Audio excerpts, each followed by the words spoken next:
আজি মেট্ৰিক পৰীক্ষাৰ social সায়েন্সৰ question পেপাৰখন সলভ কৰিম বহুতে কৈ আছে যে পেপাৰখন বহুত হাৰ্ড আহিছে হেয়েহে এখন চাই লোৱা এই পেপাৰখনৰ সিৰিজটো হৈছে ডি 1 নম্বৰ প্ৰশ্নটোৰ উত্তৰ হ'ব অপচন এ শুদ্ধ উত্তৰ বহুত দীঘলীয়া কুৱেশ্যন পেপাৰখন প্ৰায় 62 পেজৰ পেপাৰ 2 নম্বৰ কুৱেশ্যনটোৰ এনসাৰ হ'ব অপচন ডি 3 নম্বৰ কুৱেশ্যনটোৰ এনসাৰ হ'ব অপচন বি 4 নম্বৰ কুৱেশ্যনৰ এনসাৰ অপচন এ 5 নম্বৰৰ শুদ্ধ উত্তৰটো হ'ব অপচন বি 6 নম্বৰৰ অপচন ডি 7 নম্বৰৰ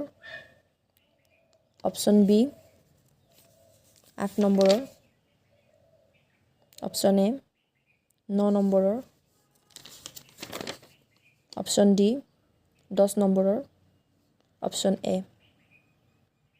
আৰু যদি বাকিখিনি লাগে মোক কমেন্ট সেকশনত জনাবা